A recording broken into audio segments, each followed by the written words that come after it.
The podcast you're about to listen to may contain random lines from musical theater, terrible attempts at regional accents, and a sincere discussion about mental health. You have been warned. Are you ready to start singing with your feet? Formidable. Allez, c'est parti.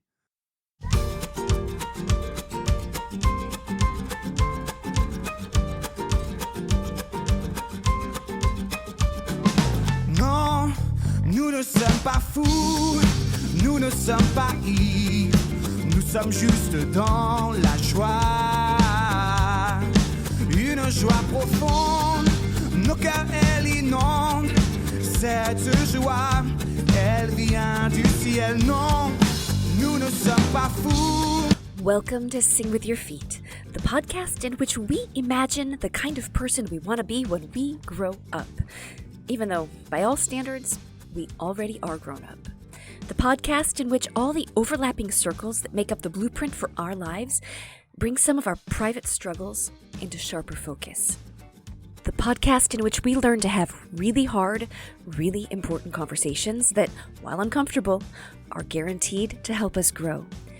My name is Lily Fields, and I'm going to be your fairy godmother for the next half hour or so. Nah, Lily Fields. Oh, that's you. Look at you in your hoop skirt and that gigantic flowery hat. Aren't you cute? I take umbrage at the insinuation that I am not grown up. I am very much an adult, Lily Fields. Oh, now, please do not take what I said about needing to grow up personally.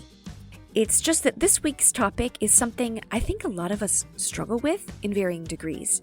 That is, gravitas.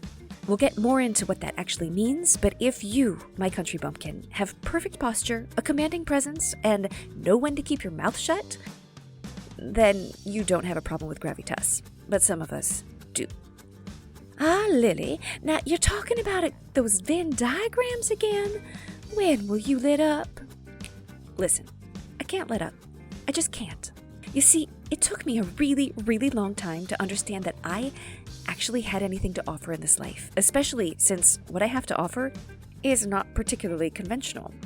What I discovered is that the things we love, our passions and our quirks, are what make us unique in this life, and that our lives can be more beautiful, more exciting, more delight-filled if we pursue the things that we love. Me? I like Venn diagrams. No, wait. I love Venn diagrams. My 5-year-old might hear me say that and say, well then, why don't you marry this Mr. Venn diagram? To which I would say, if I could, my dear, I probably would. You see, I believe that there is a unique, gorgeous, exciting plan for each of our lives. It exists. It's just that we have to go on a kind of internal scavenger hunt in order to find it. It exists in the way that with a heavy dose of lucidity, we want our lives to look in each individual area of our life. The way those areas, which I like to imagine as circles, overlap for us is as unique as each one of us is. And it forms this intoxicatingly beautiful blueprint for our lives. Well, don't expect a gift from me for your marriage to Mr. Diagram, Lily Fields. Oh, don't worry, that won't be happening anytime soon. As a matter of fact, today I am going to tell you the story of how I met Charming Fields, my French philosopher husband, and why it is that I married him. As if you needed anything more than charming, French, and philosopher as reasons why I would have married someone. But in any case, gravitas is the big reason why I decided to marry him. It was his understanding of my need for gravitas that made me feel seen and loved.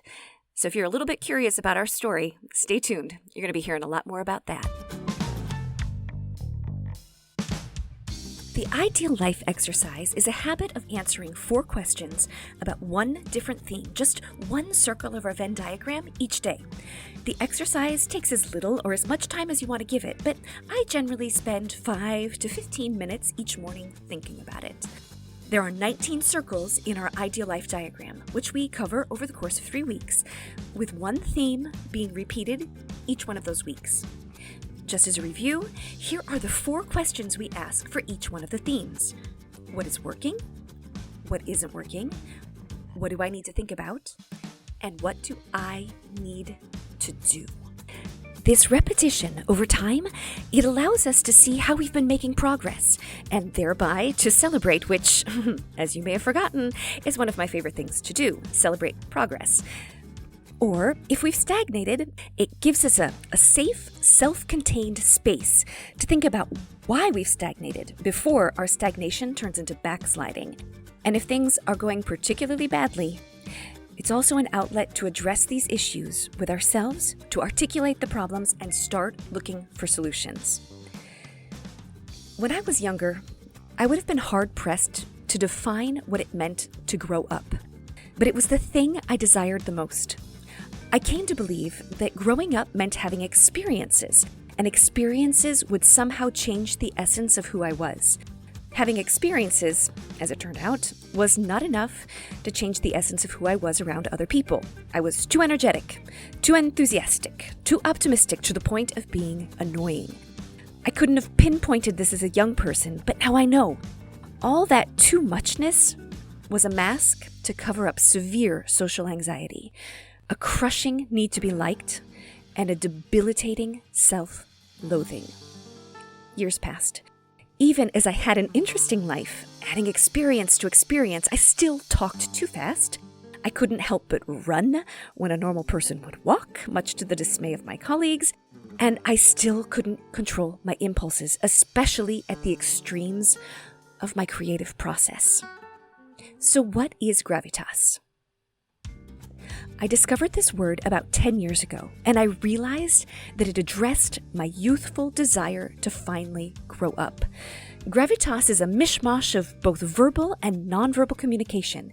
It is seriousness, dignity, composure, credibility, authenticity, all wrapped up in a self-aware, confident package.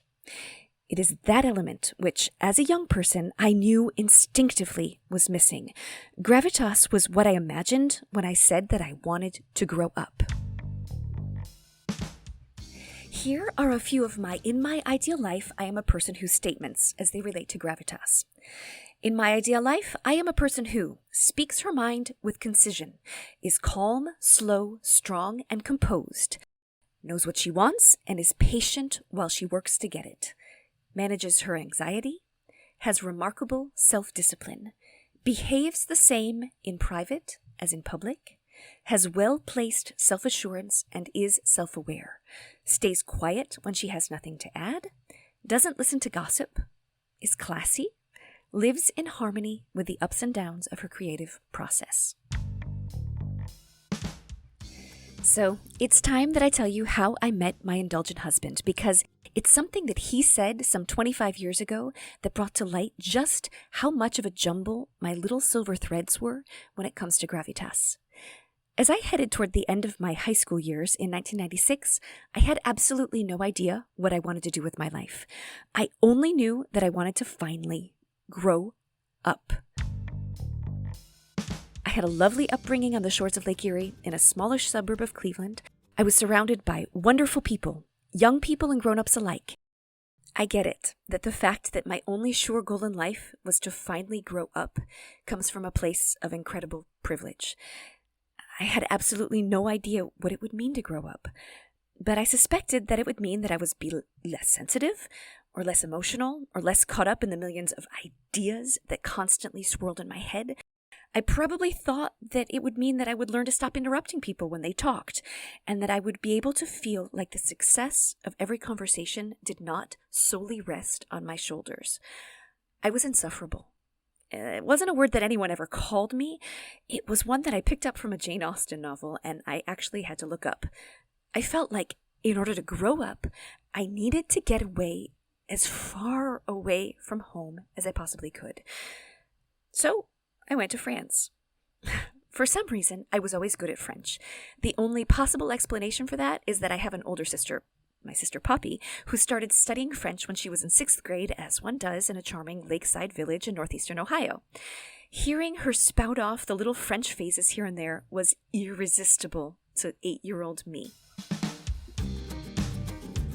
Seeing as how I wanted to do everything my older sister ever did, when she went to France on a summer trip, well, I wanted to go to France too.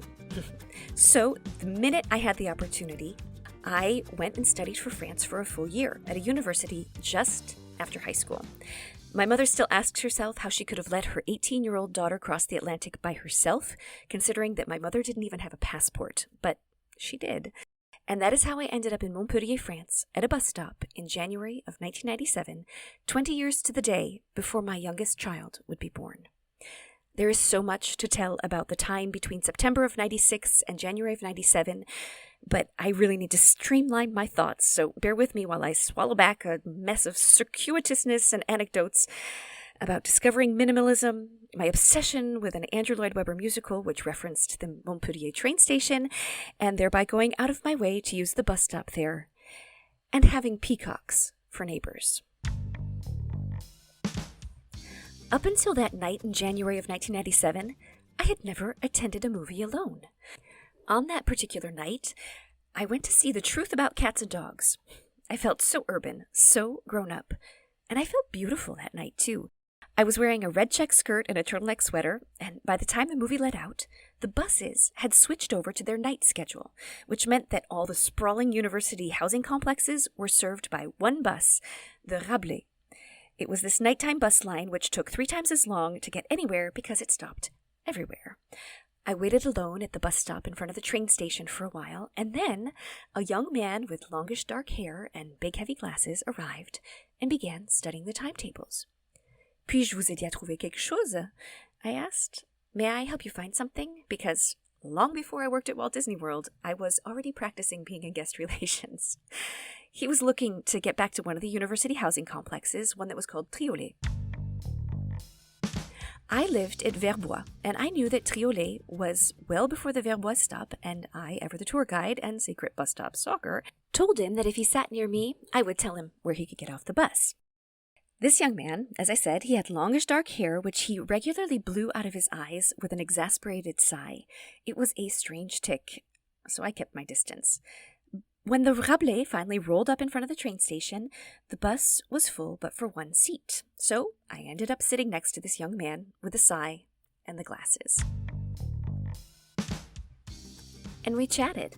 Although I found him strange, with that tic and the glasses and the fact that he had to take off his coat in the bus because he apparently would get motion sickness if he got too warm, he said one thing that intrigued me. He was a philosophy student, and he would soon become a philosophy teacher. This naturally changed my attitude. You see, I had ideas, and I wanted to, nay, I was compelled to share them with anyone who would listen. The bus trip proved shorter than I expected. I guess because I finally found someone who would listen to me spout my ideas. We vaguely shared building numbers because there were no cell phones back then, and none of us had phones in our rooms. We had building numbers. A few weeks later, I was having lunch at Triolet with a friend, and since I was at Triolet, I decided to stop by the building where the philosopher lived. He happened to be home, and he happened to have gotten a haircut. Yeah, he had lovely brown eyes, and when he spoke French, I understood him better than anybody else. And thus began a friendship of ideas, a philosophizing and arguing and logic and playing mastermind late into the night. Now, before you start thinking, how romantic, let me just stop you right there. There was nothing romantic about this friendship. We were both poor students who liked to do free things.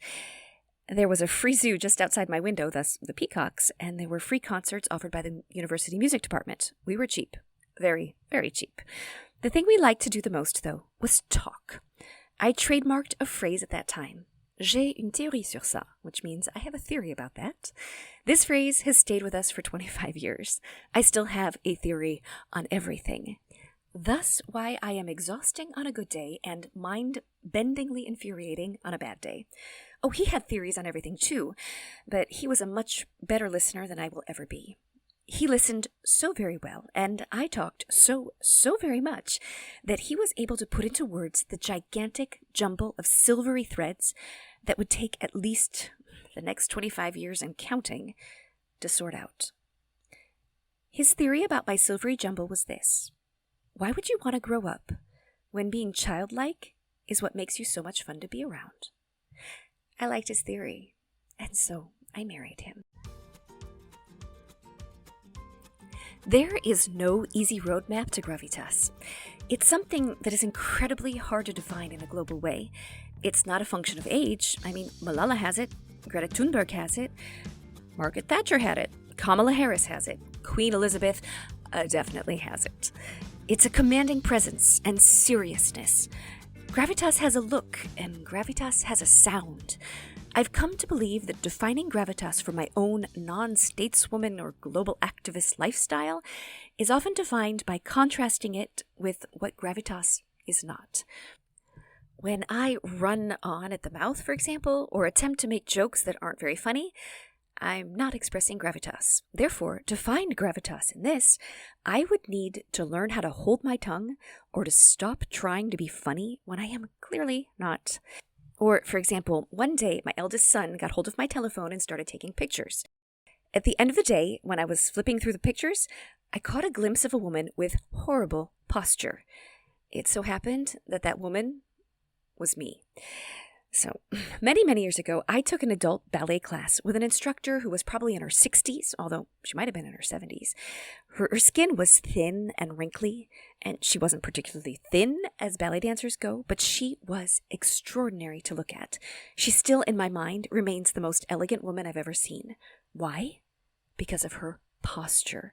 Her posture gave her a gravitas that commanded our attention and our respect. Therefore, Gravitas also comports an element of posture. By defining what I thought Gravitas looked like, I was able to see what about me I would need to make progress on. This category of Gravitas is one that I am still in the process of defining for myself.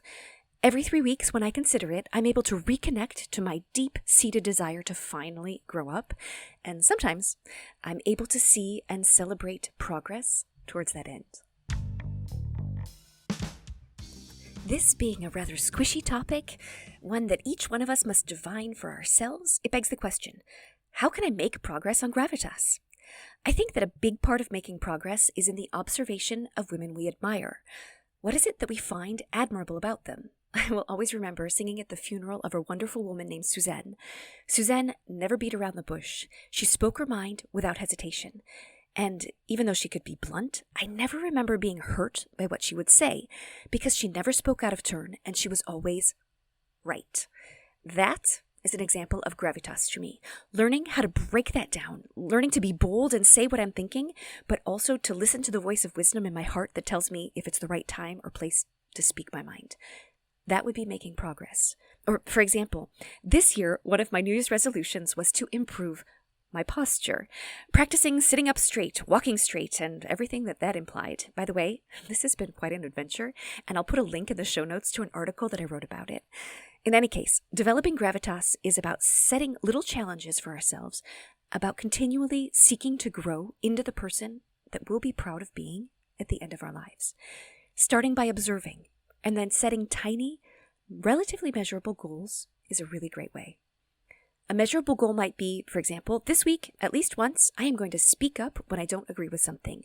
Something as little as my coffee wasn't hot enough when I received it at the coffee shop, or addressing the festering problem with my neighbor about their trash bags that they leave in the hallway all night.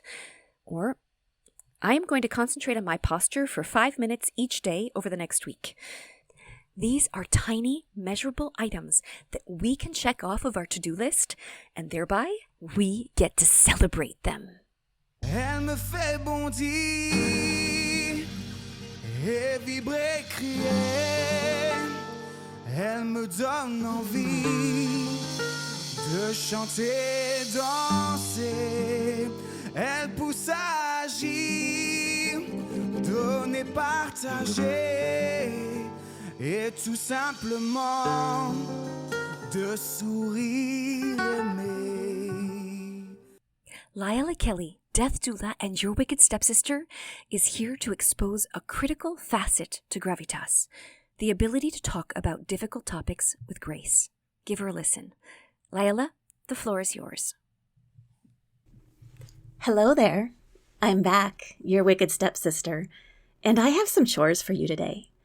As you know, wicked stepsisters love to assign chores, and I just can't help myself. I have 3 chores for you. Actually, they're not chores, they are conversations. I have 3 conversation assignments for you. Let me spell them out. Conversation number 1. You can get started on this right away because this is a conversation you need to have with yourself. I want you to roll up your sleeves and get down and dirty with death. You may need to grab a notebook because you will likely have some complex, perhaps conflicted feelings, and writing them down can be very revealing. Do you have a notebook? Okay. At the top of the page, write this sentence. Just 3 words. I will die. Flowers die, animals die, people die, and you too will eventually die. If you give serious thought to these 3 words, you may find it hard to write that tiny yet enormous sentence. And that's okay. For now, that is a great place to start the conversation. When you're ready, here are a few talking points and prompts to help you continue. What scares you about death? What are some not so scary things about death? What is the purpose of a funeral? Would you rather die in an unexpected manner like an accident, or would you prefer to know that your death is coming? What are your dignity boundaries? If you needed help with toileting, who would you want to help you?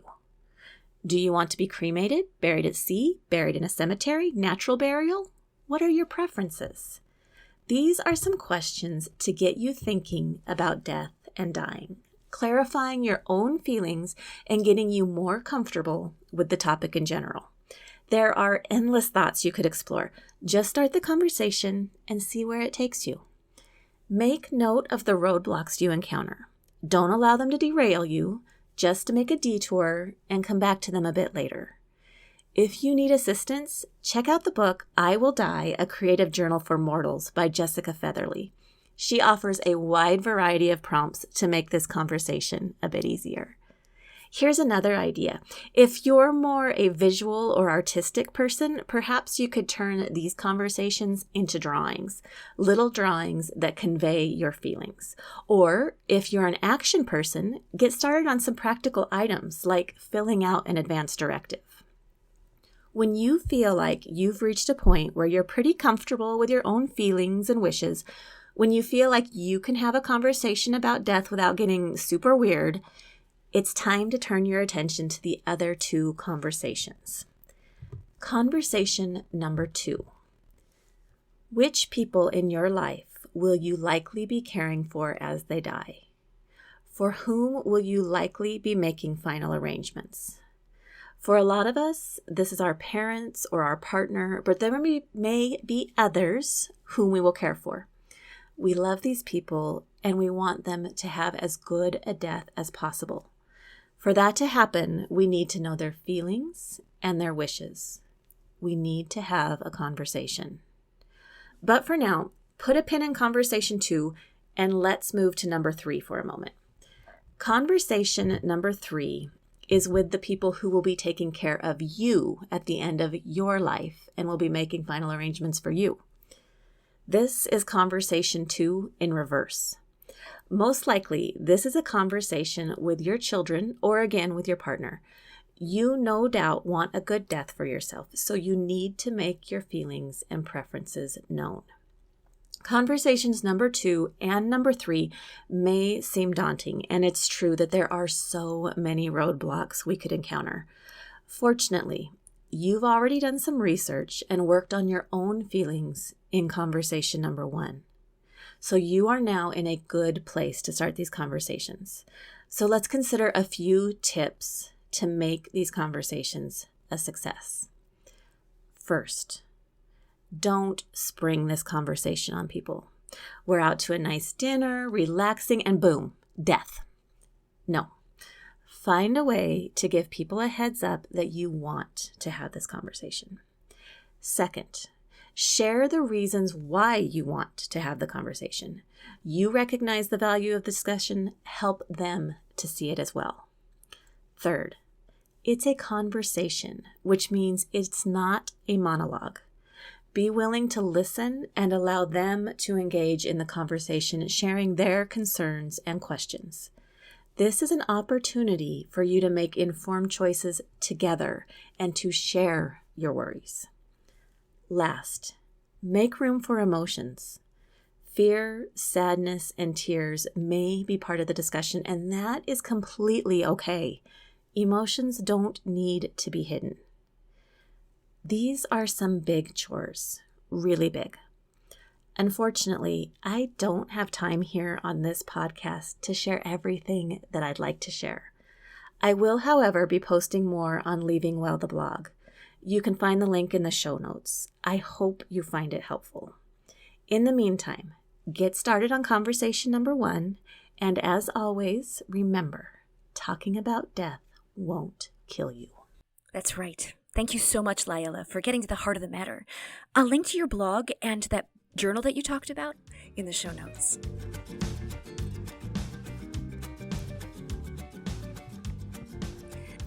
All right, let's take a few minutes and answer those 4 ideal life questions, starting with number 1.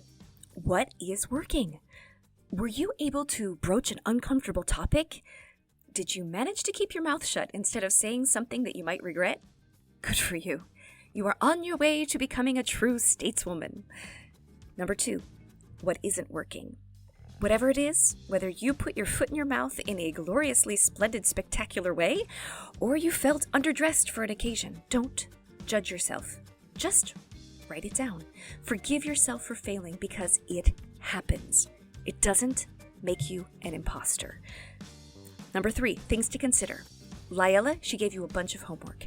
I would suggest that you get to work on it. There are a bunch of things to think about in there. Number 4, things to do. This is often like a little personal challenge. For example, stop talking so much just for one day. Or walk more slowly just for one day. Anything that can help me feel just a little bit more grown up is game. In my ideal life, my insides and my outsides match. I want to give you a little bit of a pep talk because I think that the women of my generation, we often feel like imposters. We don't feel like kids anymore. And some of us even have kids, so we know we're not kids anymore. But we don't feel like those women that we saw growing up who had so much poise and elegance, and we don't know how to become them when in our hearts we're still feeling like kids. We are not imposters.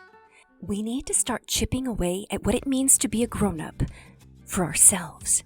We're legitimate. We are credible women, and we need to embrace that. We need to define what that means, and we need to start making progress towards it. Thank you so much for listening to the podcast. Don't forget to subscribe on your podcatchers, and please, if you've heard something that you like here, share it with someone who you think could use a fairy godmother too. A great big thank you to 7 Productions here in Mulhouse, France for the use of the song La Joie as the intro and outro of the show. A special thank you to Claude Ekwe who wrote it and Matt Kugler who sang it. This is your fairy godmother signing off. Don't forget, it is never too late to start singing with your feet.